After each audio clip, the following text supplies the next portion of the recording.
imba maua makolo wako. Belita ho, imba maua makolo wako. Ukuziwa kuti iziko lino lavuta. Ona bambo wa. Here is a story of a young girl called Belita.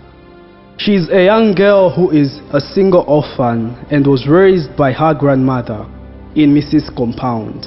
The little girl ended her education in grade 9 due to lack of funds that her grandmother was unable to pay for her school fees, and none of her other family members was willing to help her.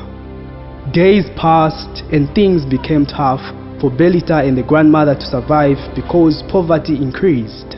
They could spend days and nights without having a single meal. Belita thought of finding something to do. She tried all means possible to find employment, but she couldn't get one. As time passed, Belita's friend named Lillian came to visit her in Mrs. Compound, and she was not happy to see her friend in a bad situation, wearing old-fashioned clothes and begging for food. Lillian summoned her friend that there was a way of making money and she could buy whatsoever she wants in just a week, and it sounded interesting in the ears of Belita. Lillian introduced her friend to a sex business of which was a go-ahead to Belita since she had no option and she really wanted money. Lillian explained everything to her, and one thing she made clear to Belita was to take precautions when doing the business, and Belita promised her friend that she will always keep that in mind. Yehova umuyamike dinzelu zako. Time came when Belita was connected to a sugar daddy, and she was excited since it was her first time to get connected, and she was given 1,000 in 2 hours.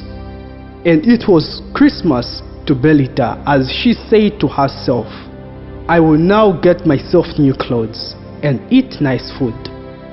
She then thanked her friend for connecting her to such a business. Belita's grandmother was surprised, seeing her child providing everything needed for their survival.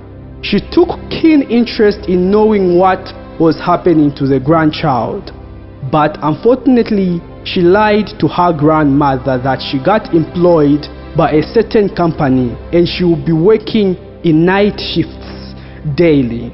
And the grandmother just said to her, my grandchild, be careful. This world we're living in is dangerous.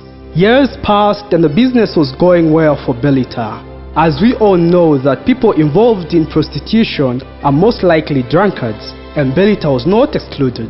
On a certain day, she got very excited and got drunk at the level that she could not manage to go back home, but to spend the entire night away, and the guy who was with her decided to take her to a lodge.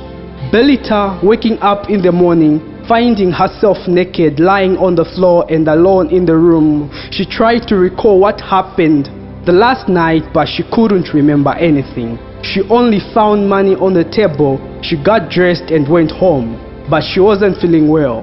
She wasn't feeling herself because of the heavy drinking she did the previous night. A month and some days passed. Belita couldn't see her monthly periods. She became worried and decided to go for a checkup at the clinic, but sadly she discovered that she was pregnant and she was HIV positive.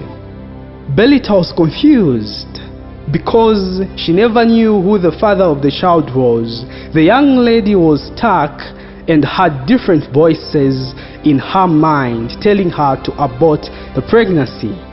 Belita decided to share her story with the friend, but unfortunately she was not available to help her because it was out of hand. Belita never wanted to stop her business, so she decided to abort the pregnancy, and so she did. But unfortunately it never worked well for her, because during the process she lost a lot of blood. She became weak, and a few days later Belita passed away.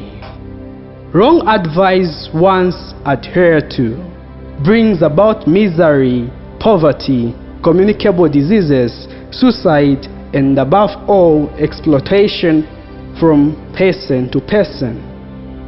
It is wise to keep safe by all means. Where empowerment becomes a challenge, all are advised to seek for guidance from the church or social welfare offices near to where one lives.